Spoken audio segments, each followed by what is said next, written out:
Good afternoon, everybody. Come on, Jen. Jen, come on. Okay, and happy Friday to everyone.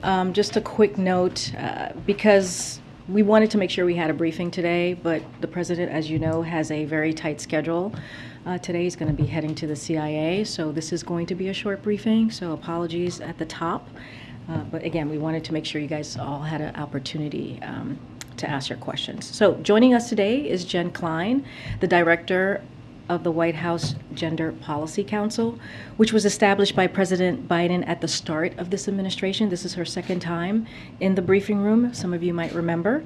By creating the Gender Policy Council, President Biden fulfilled a campaign promise to create a White House team backed by the whole of government for defending women's rights and advancing equality. When the draft decision of Dobbs was leaked this spring, Jen Klein and the Gender Policy Council, along with other senior officials here at the White House, put every policy action on the table and evaluated them through an intensive process to determine which were the strongest and the most meaningful.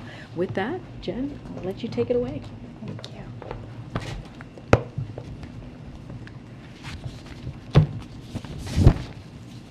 Thanks, Karine, for having me today. As you said, when the final decision was issued, the president took immediate action under his executive authority to defend reproductive rights. And just now, as you know, he signed an executive order which builds on those actions. So just to talk a little bit about what's in this executive order.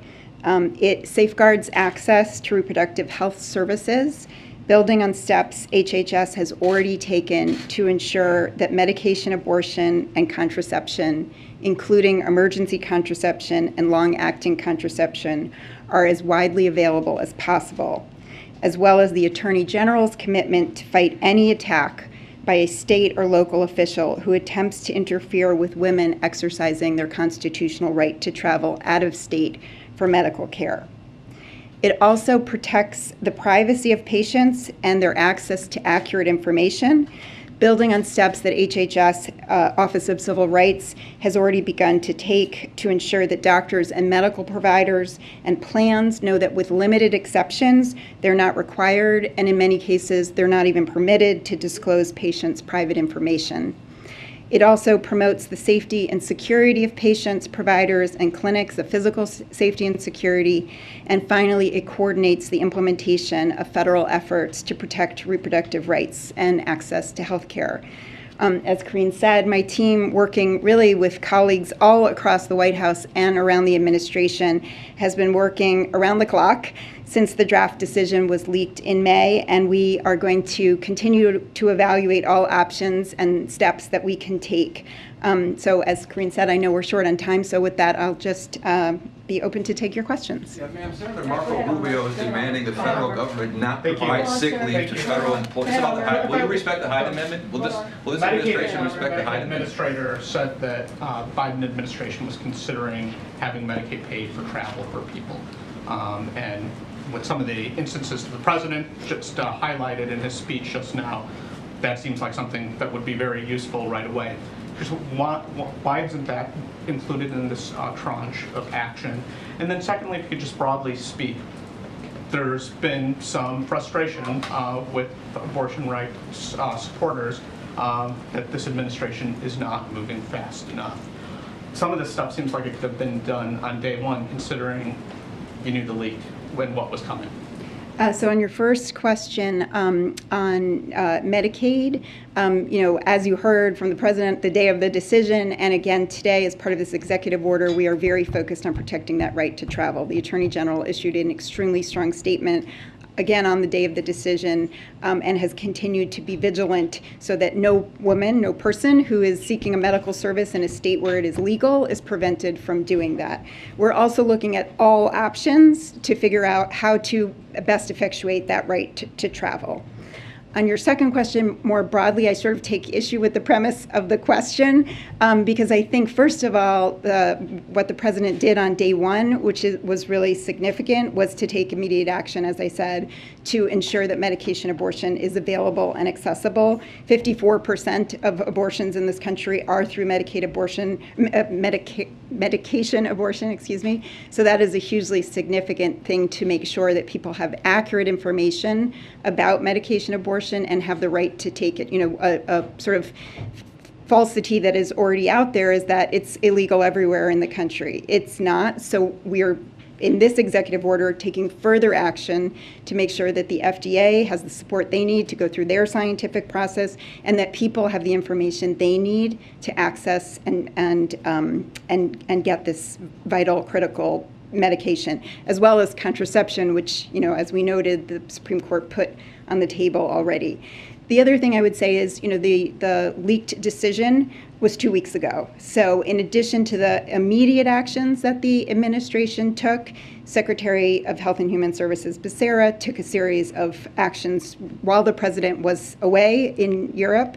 When he came back, his first public event was meeting with 9 Democratic governors who really are in the front lines to talk to them about what we could do best to help them and what they are doing on their own to actually ensure reproductive rights and health in their states.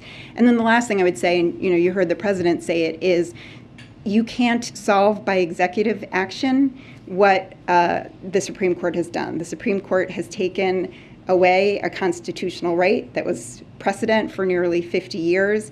And I think we all need to be mindful. He is very mindful. We are all very mindful that that can't be solved by executive action alone, and that the best and fastest way to fix that is by codifying Roe, restoring Roe by legislation. But that doesn't mean we won't be taking the actions he took today and more as we consider best actions. So is there a disconnect then? Because there is frustration. There's no doubt there's a lot of frustration, and some of the frustration is undoubtedly through anybody in this room that's spoken to a voter or an American that supports abortion rights, that there is frustration with the administration. So is there a disconnect in what's happening and your ability to message it? Well, I would say that, first of all, if you look at what NARAL and Planned Parenthood said today about the actions that we're taking, they've both called it, important steps.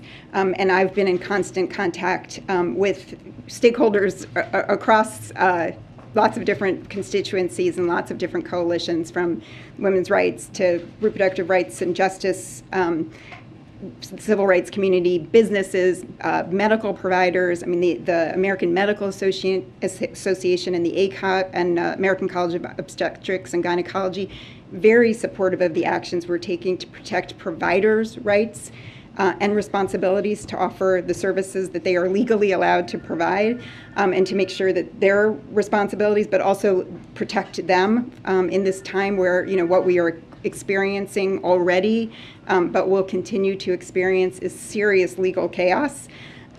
So I think we are taking strong action, and again, we're going to continue to look for where we can take the most significant actions. Michael? Does this administration respect the Hyde Amendment, ma'am? Simple question. This is a real simple question. Do you respect the Hyde Amendment or no? You can answer that? You can't answer that question?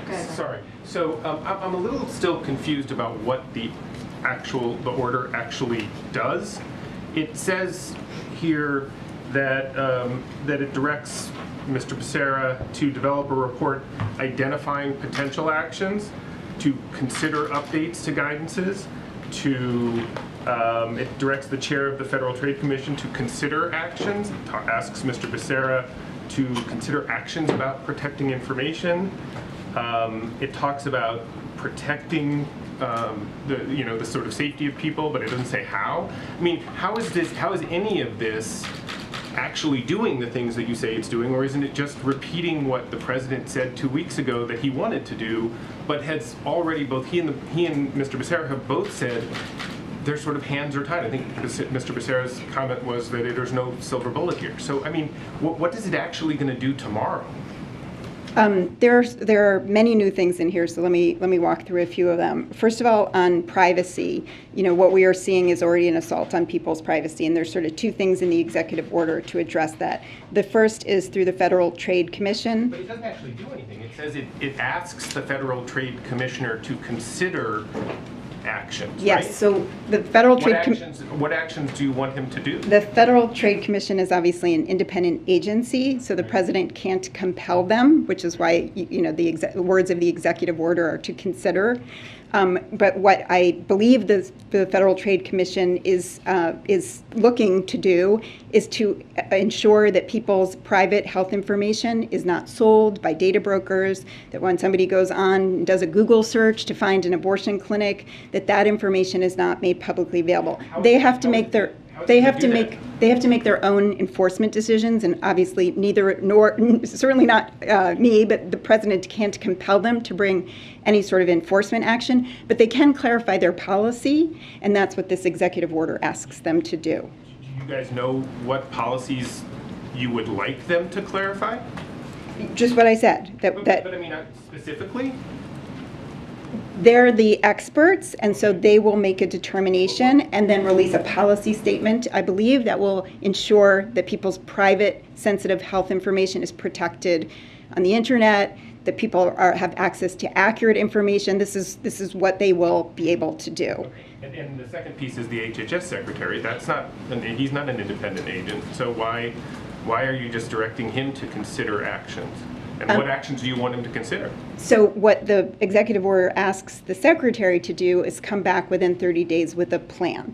So part of this, as you are noting, are things the president has talked about and what the secretary has already started to work on. And what this asks for is a very deliberate plan and process to make sure that medication abortion is available, to support the FDA in their determination, their scientific determination about this critical medication, which, by the way, has been safe and legal for 20 years, and to take other steps. So to take one other example, emergency medical care. We need to make sure that when somebody walks into an emergency room and they're pregnant, that they are getting the care that they need and that they are not being turned away because a provider doesn't know that they're legally required or able to give them that care.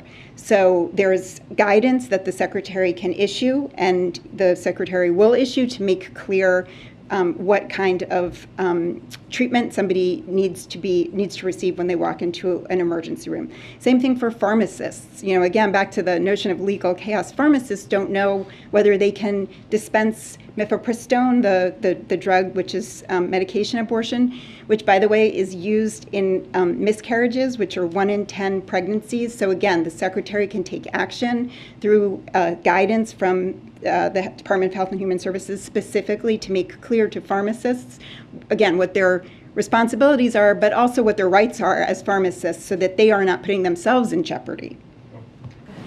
Thank you so much. The White House says this executive action will expand access to medication abortion.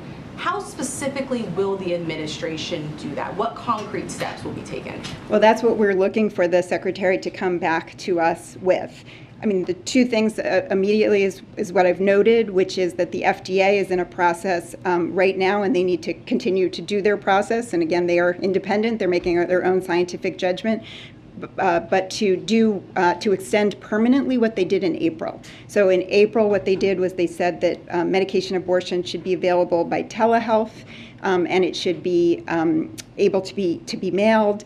And currently, they're going through a scientific process, and we can't interfere with that process, but the secretary can support them in any way that he needs to. And the other thing is we launched a website, reproductiverights.gov, and there will be many other ways to communicate, again, as I said, both critical medications like medication abortion, but also contraception, which is at risk. Emergency contraception is at risk in states across the country now, partly because there are states that are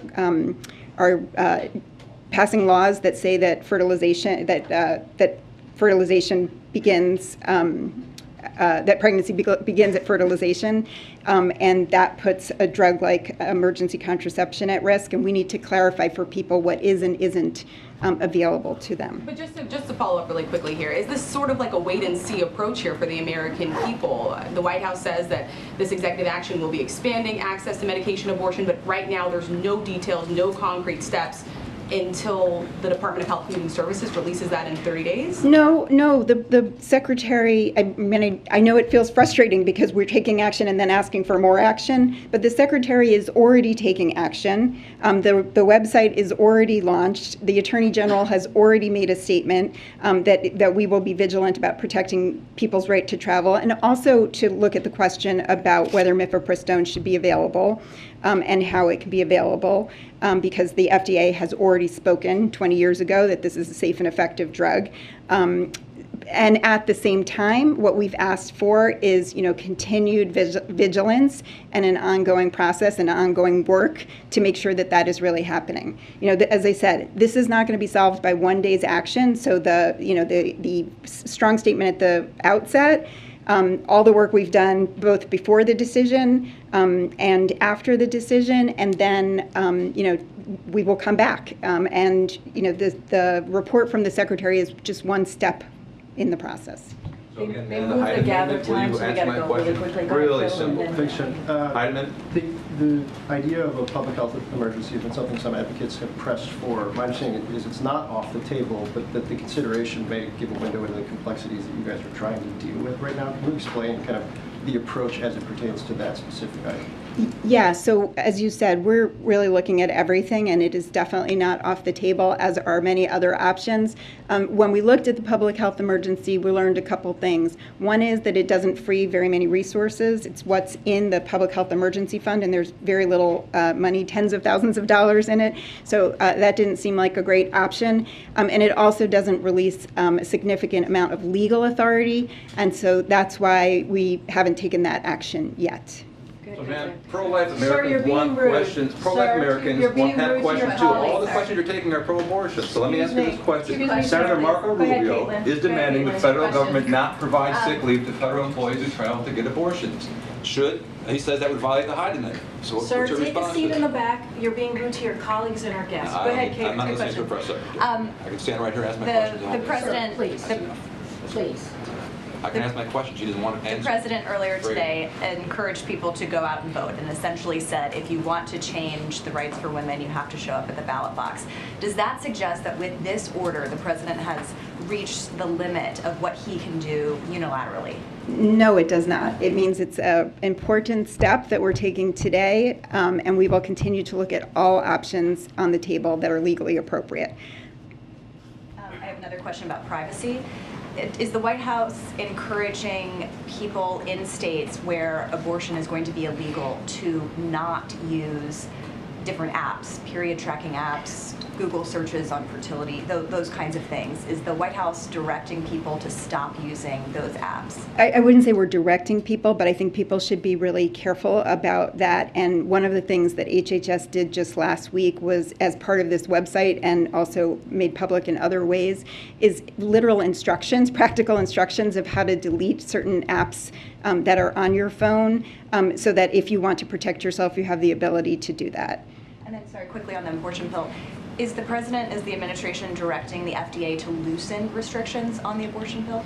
The president can't direct the FDA. The FDA has to go through their process, and they are in the middle of a process, not to loosen restrictions, but to clarify what the restrictions are, and who can dispense and who can prescribe mifepristone. Two questions left, Jeff, and then go ahead. Can you get right here? Oh, and also earlier you said the leak decision came out 2 weeks ago. You probably meant 6 weeks ago. Sorry, yes, the one. actual decision. Yeah. Sorry, thank you. Can you give us a sense of what other options are on the table now that this executive order has been signed? I'm not going to preview our process, but all the things that you've heard about that have been suggested by advocates, by members of Congress, literally every single one of those things we have run down and either decided was not a viable option at the moment or are continuing to run down. And one question about the pill, is this White House studying or is the administration studying making it easier for people to get that pill without a prescription? Again, the FDA has to go through their process. It's currently not only not, it is not available without a prescription, and in fact, there are part of these, the guidance that FDA has already issued is pretty specific about it. So I can't answer a question about what they might consider in the future, but I would say at present time, it is a pretty regulated medication. Last question. Thank you.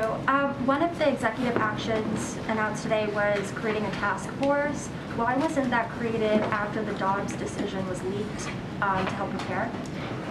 So we've been, a number of us have called it a task force, a war room. We've been meeting literally every day for weeks, far before the not only the decision, but the leaked decision, to think about all of the options that we could put in place to respond.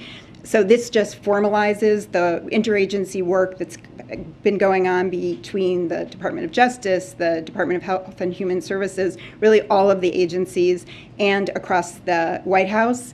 The reason actually we decided to formalize it and also to make clear that it will also be available as a way to communicate and coordinate with states was when the president met with the governors, they specifically asked for it. One of the things that was really interesting to us is that when we've been meeting with state attorneys general, state legislators, and as well when the president met with the governors, and by the way, the vice president has had a number of meetings, as have I, with all of those different state officials. One of the things that has come to the front is the importance of connecting them to each other, creating a network so that they can learn from each other. So, states that are looking at laws to prevent extradition of providers who are providing a legal service in the state of, where they reside. It became really clear that this was something that was very much needed, so we decided to make it part of this order. One clarifying question on the public health emergency. Would you say that the White House believes that it has the authority to declare the public health emergency to preserve broad access to abortion services? The Secretary of Health and Human Services has to declare a public health emergency, and it's not a question of legal authority. That he has the authority to do that at any time. The question is, what authority does he gain by declaring a public health emergency? Will you take any questions from our pro-life American audience at all? No, you'll just walk away. Okay. Thank you. Karine, I have a question. Does the president have a reaction to the passing of the former Angolan president, Eduardo dos Santos? I know that he just had a reaction to the passing of, to the death of the Japanese prime minister.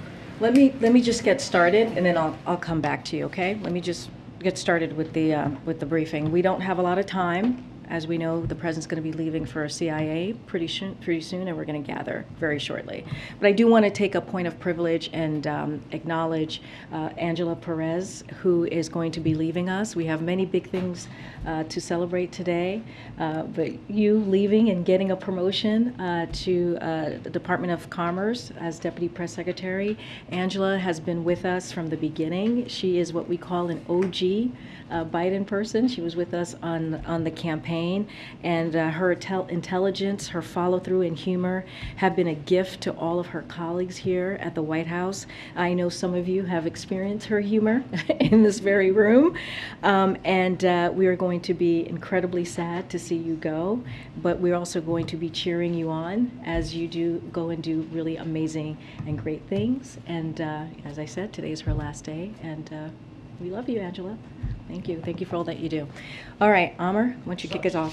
One question, because I know you're tight on time. Yeah. Shireen Abu Akleh's family sent President Biden a letter today in which they noted their sense of betrayal with the State Department's report on her killing. It was a very scathing letter. Will the president meet with the family? Will he bring up the case with Israeli officials next week? So I haven't seen the letter as yet. I have heard about the letter, just haven't had a chance to read it, and I'm not going to get ahead of the president's travel and what he'll be doing on his travel in the Middle East. But I can assure you that he has been closely monitoring the developments of the investigation into Shireen's killing. You have heard us talk about it many times right here at this podium. Senior American officials also continue to be in touch with Abu Akleh family, and we hear their concerns. We feel their pain. We can't even imagine what they must be going through or don't want to imagine. We continue to urge cooperation between Israel and the Palestinian Authority on next steps, and we definitely continue to urge accountability. And as far as the gather, is the briefing going to continue? And I'll go a little bit longer for should folks who people stay. gather and leave at 1:20? I believe they should if they want to catch the president at the CIA. But I'll continue. Go ahead, Jeff. Just one quick one before we leave. Can you give us an update on the president's thinking on tariffs and lifting tariffs for China? Yeah, so we don't have anything clearly right now at this time on the tariff decision. The president, as I've said many times, is considering all options. This is an important decision that the president is making on behalf of the American public. As soon as we have something, we will share that. Yeah, Kate. Some Democratic senators have praised the president's executive order today, but say that he should be doing more.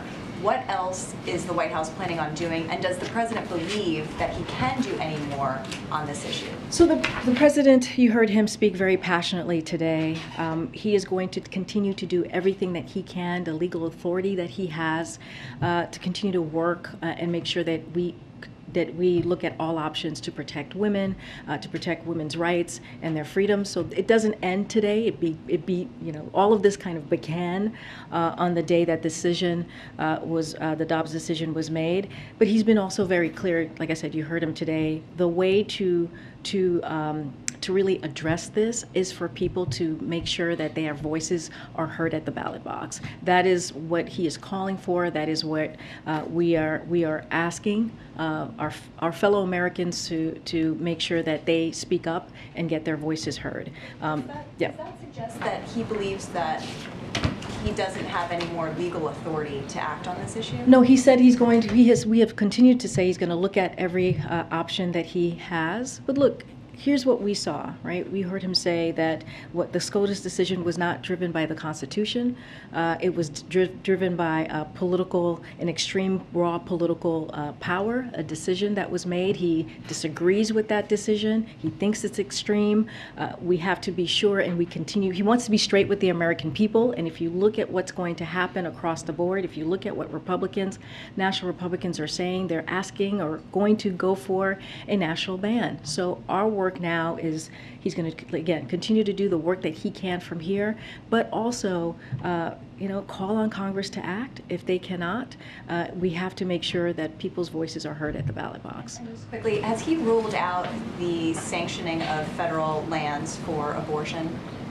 So, look, we're looking at all options. Everything is on the table. We have talked about how, while this is a idea that comes from a good place, it is definitely a difficult thing to protect the provider or to protect any woman who is on federal land once they leave. It puts them in a legal bind. So it is something that we have to think about when we have those discussions. But again, everything is on the table. He's going to do everything that he can from whatever legal authority that he has to make sure that we continue to protect women's rights and also the freedom of women. In many ways, the president's rhetoric today was almost declaring war on the court. He talked about galvanizing women voters especially to act, but he said some things that are kind of unusual for a president who's an institutionalist when you're talking about a co-equal branch of government. Is it the president's view that the court is not apolitical any longer? Is it his view that it is, in fact, motivated by politics in all matters, or just the Dobbs decision? Well, I'll say this. The president respects the institution. He respects the court. what he doesn't, what he believes was unconstitutional, and spoke to this morning, and also prior, is their decision. He believes the decision that this court has made is extreme, and it is beyond the pale. We are talking about, as you know, a constitutional right that was around for almost 50 years. And so when you think about that, when you think about what was done 2 weeks ago, the president wants to speak very clearly and loudly about what we saw and how this will have an effect, as we know, on women's rights and women's freedom. And beyond that, it's going to go beyond that. When you think about privacy, when you think about contraception, when you think what else extreme Republicans that he has called the ultra MAGA of the Republican wing is planning to do. But the reality is, in order to have pro-choice senators, pro-choice House members, we have to make sure that folks have their voices heard at the ballot box. And that is what he's going to continue to call on, to make sure that they exercise their rights as well. Is it his view that the court is now a politicized body and not an independent judicial panel? Well, he believes that this was done by raw political power. You heard him say that today, that this decision was not a constitutional decision. It was beyond extreme. It will, it will hurt people's lives. It will upend, people's everyday decision on their own body and what they can decide, what they need to take care of their health and how they want to grow their family. And so that is incredibly important as well. And again, this decision was incredibly extreme. He's called that out. He's talked about that very emphatically, as you heard him today. But we have to also do our part. We have to do everything that we can to codify Roe into law, and the only way to do that is to make sure that Congress acts. I'm going to go ahead. Thanks, Karine. Governor Abbott in Texas issued an executive order today calling on the National Guard and officials there to apprehend undocumented immigrants. So I'm wondering if the administration is planning any legal response and if you'll prohibit the National Guard from participating. So I'll say this, that immigration enforcement is a federal authority, and states should not be mandating it, meddling in it. That is just, especially the Texas Governor of Abbott, who has a track record of causing chaos and confusion at the border. So I would refer you to DOJ on any legal matter. But again, this is immigration enforcement is a federal authority. TPS for Venezuelans is up for renewal next week.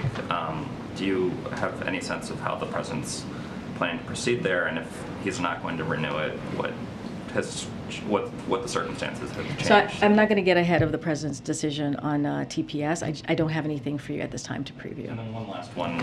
You've discussed multiple times that the only way to sort of restore Roe is through legislative action and electing more Democrats, which I think is undeniably true based on the sort of math. But in the period, before the ruling was issued, there was an effort by some Republican senators to pass a sort of scaled down bill. We heard the president today talk passionately about a reported case of a rape survivor who had to go across state lines. Is the administration at all interested in engaging with Republicans on a smaller bore bill that might protect rape victims, incest victims, the health of the mother, less than Roe, undeniably less than you and abortion activists want, but more than exists after the ruling? So I don't have anything to share right now about what we would do that's less than Roe. The president's priority right now is to make sure we codify Roe, and that is what is going to bring back the rights of women and the freedoms that women have.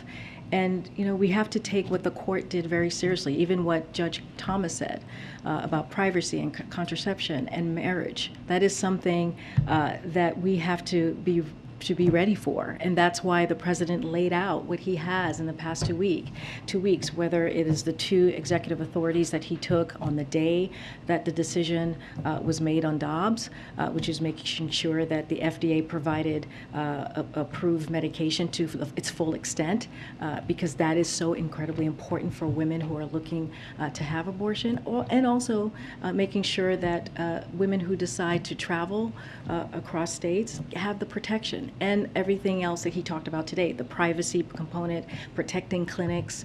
And so that's what he's going to continue to do. He's going to continue to see what other legal authorities that he has to move forward and protect those rights.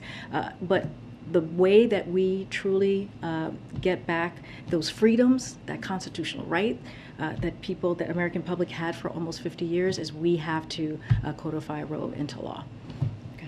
The president mentioned that he's going to stop by the Japanese embassy today to sign a condolence book. Anything else you can share about how the administration is going to respond to this assassination? Any consideration of president or vice president traveling for the funeral, anything like that at this point in time? So I don't have anything to share on the funeral travel. I believe that they haven't set a date yet for the former prime minister. The president mentioned that he tried to give a call to the prime minister of Kishida, the current prime minister, obviously, to offer up his condolences. You all saw the president's statement from this morning, where he is deeply saddened and outraged that his friend and former prime minister Abe was shot and killed. We send our deepest condolences to former Prime Minister and his family and all those who loved him. The President and the American people stand with the people of Japan in their time of mourning. We have unwavering confidence in the strength of Japanese democracy and firmly believe that the former Prime Minister's legacy will live on. As far as travel or funeral arrangements, I believe those have not been set, and I just don't have anything to share at this time. Sure, would the administration be open to the possibility of including President Trump as part of the presidential delegation that goes to the funeral? Again, as far as I know, the funeral date has not been scheduled. I would. It's July 12th, so that would be the same day that the president's traveling. Again, I don't have anything to share with you on his travel at this time, but I would refer you to President Trump on his own plans. I can't speak to that from here. Thank you, Karine. You talked a little bit about privacy today. Does the president think it's appropriate for abortion rights protesters to intimidate Supreme Court justices when they're out to eat, like Brett Kavanaugh, who had to sneak out of a steakhouse last night? We have been pretty clear on this. The president has been very clear that we condemn any intimidation of judges in this specific question here. We have condemned that. We have signed. He has signed a piece of legislation making sure that they have the protection that they need. But you never said don't go to their houses. So as long as they're peaceful, would you say don't go to a restaurant that a Supreme Court justice is at? What I'm saying is we condemn any intimidation when it comes to judges. The president has talked about this, and we have put out statements in his name and many times. If protesters know that a justice is out to eat at a restaurant, that they can go and protest as long as they are what you consider peaceful. That's okay. Well, we have said that we want to see peaceful protests. That's what we have said. We want to see the protests be peaceful, but when it comes to intimidation, that is something that we have condemned. So where's the line? If these protesters can go to a justice's house and they can go to a restaurant, where is it that you don't think it's appropriate for a group of protesters to go? I just laid out, you asked me about intimidation. We condemn intimidation. We condemn any violence, and we've been very clear. It is a clear definition of what violence is and what intimidation is. Peaceful protest, people should be allowed to be able to do that. In a restaurant? If it's outside of a restaurant, if it's peaceful, for sure. Really? Peaceful protest. Your first question to me was intimidation. So these justices, because protesters do not agree with an opinion that they signed on to, have no right to privacy, is what you're saying. But Peter, this is people have the right to, this is what a democracy is. People have the right. To privacy? Of course, people have a right to privacy, but people also have a right to be able to protest peacefully. Is that peacefully? safe? It's the intimidation and the violence that we condemn. Is that safe? Peter. Isn't that creating a potential really bad situation when there are people, even if they're being peaceful at the time, they're angry, and that's why they would be there, right? Peter, we have condemned any Well, you just said it's intimidation okay at the and little violence. restaurant. I said peaceful protest should be allowed.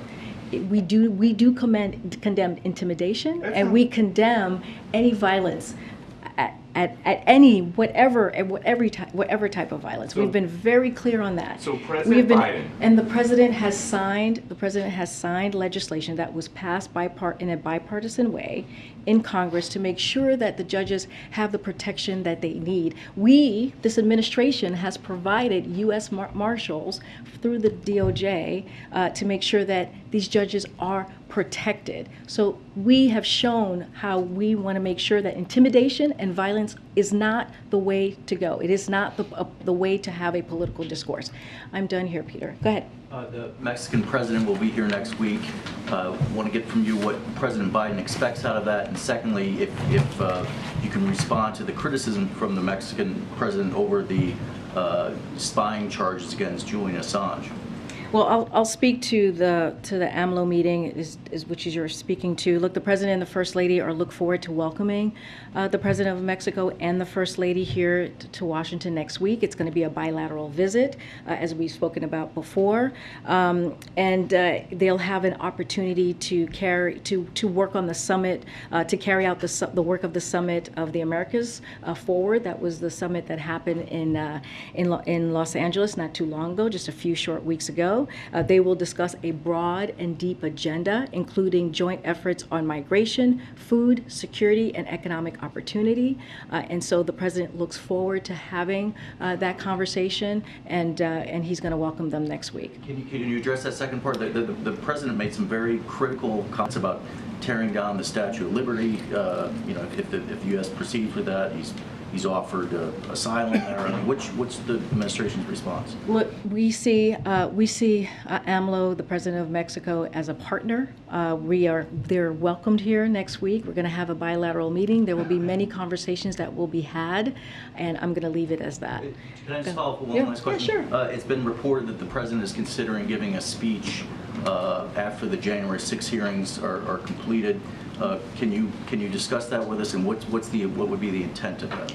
I cannot confirm a speech that the president may or may not be having. That is not right now. We are letting the January 6 committee hearing go and do their jobs. The president has, as he has said many times, and we have said many times, thinks their work is important. It is an independent process that they are, a bipartisan independent process that they're running, and we believe, as the hearings are going on, we believe it's important for the American people to see exactly what happened on that day. January 6th was a dark day for our democracy. It was an attack on our law enforcement, and so we want to respect their process, and we're just not going to comment on that while it's going on. I do not have a speech to confirm for you at this time. Thanks, Karine. The White House is taking credit for the recent drop in gas prices. Do you believe that the administration's moves are more responsible for that drop than, say, changing consumer behavior and the fact that some recession jitters also seem to be pushing oil prices under $100? So as you heard from the president today, we saw the gas prices go down for 25 consecutive days in about 25 cents.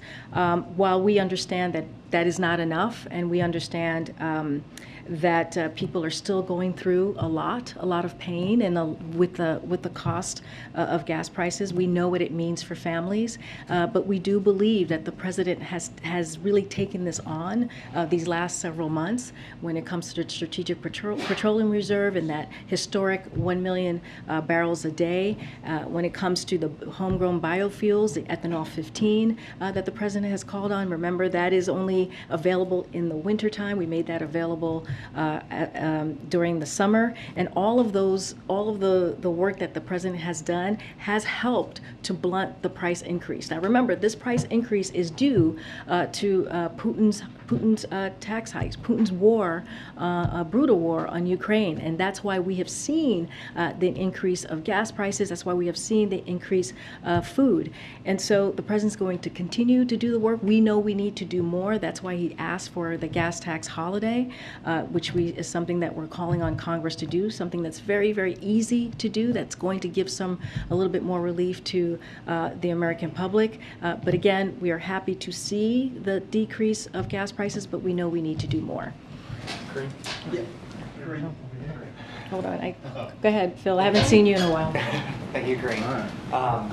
The president shared that tragic story moments ago about the 10-year-old girl who had to travel across state lines to receive an abortion. And I'm wondering, has the White House confirmed that local law enforcement knows the identity of this 10-year-old victim? And has the president directed the DOJ to do everything it can to prosecute the abuser and protect her? So I'll say this, anything to do with the DOJ, that's a legal component. I would refer you to the DOJ. I don't have more to share on the identity of this young woman or the question that you just asked me.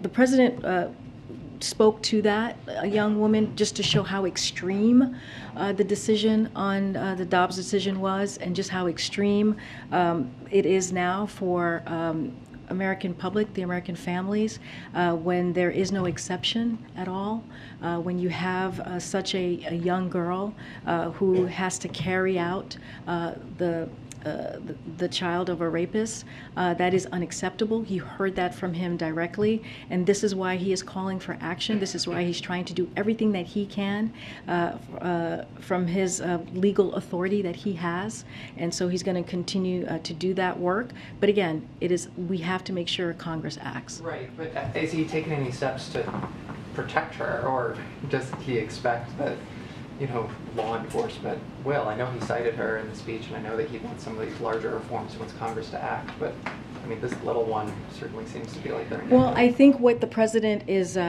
calling on, and what he has laid out, is to protect girls and women like her and beyond, right, who do not have the rights and the freedom. That is why he's calling for the action I just laid out for Congress. That is why he is using his legal authority and made announcement on the executive authority, the executive action today. And so he's going to continue to do that work. He's going to do everything that he can to protect young people who are like this young girl. But at the same time, he's going to call it out and use his bully pulpit to make it clear of what is happening out there is unacceptable. Just a very, very quick follow-up. I asked on Tuesday about the releases from the Strategic Petroleum Reserve.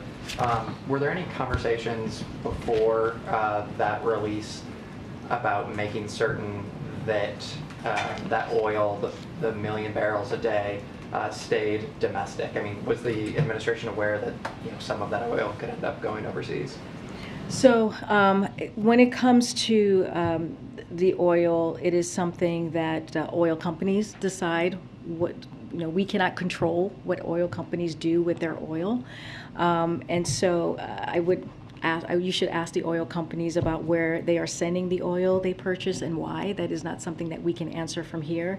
The Department of Energy can't dictate what oil companies do with the oil they purchase or where they ship it to sell. That is something, again, that the oil company decides on. And again, I would refer you to Department of Energy on that question. Okay, thank you. Yeah. We gotta go. Okay, go ahead, Phil. Just real quick. The president has been so sharp in his denunciations of this court's majority. A majority that I don't think is going anywhere anytime soon. If he's so sharply opposed to what they've done, why doesn't he support any changes to this court or this court's majority? Well, because the president believes the best way to use our political capital is to make sure that we do everything that we can to get Congress to act, make sure that we do everything we can to get pro-choice Democrats in the Senate, pro-choice Democrats in the House, to really codify Roe into law. That is the fastest way, the best way that we can get this done. That's why he's calling on the American people to go to the ballot box and get their voices heard. And that is the best way that we can get that done. I know Simon, I owe you a question. Go ahead. I have two questions. The former president of Angola, Eduardo dos Santos, died today at the age of 79. Does the president have any reaction or any plans to call President Juan Lorenzo? So I don't have any calls to preview at this time. Clearly, it is sad to hear that news, and our sympathies and condolences go out to the family. I just don't have a call to preview at this time. The second question, I know in the past few weeks you've had questions on abortion, inflation, everything that goes wrong with the president. Is there anything, or can you list a few things that are going right for this president at this moment? Well, I would point you to the jobs numbers today. We saw 375,000 jobs in the past month. While we understand what the American public is going through at this time, that is a good sign. That is a good sign for the economy. And we also saw that unemployment rate remains at 3.6. And also in those numbers, we saw that we are back to the pre-pandemic job numbers when it comes to the private sector, which is incredibly important. And we've added jobs. We saw 1 million jobs added in this past quarter. All of those things are very important as we talk about moving this historic economic recovery into a transition so that we can really truly deal with inflation. And so I think these numbers, and you heard the president talk about that. He listed all of the items that I just listed at the top of his speech. And one more thing that someone just asked me as well is we saw gas prices drop by 25 cents this past 2 weeks. That is also important. We understand there's more work to be done, but a lot of that we are seeing is because of the work that this president has done. When you look at the jobs number, is because of the work that this president has done. When you think about the American Rescue Plan, how it turned the economy back on, all of those things are incredibly important. But again, we have more work to do, and we will continue to do that work on behalf of the American people. Thank you. Thanks, guys.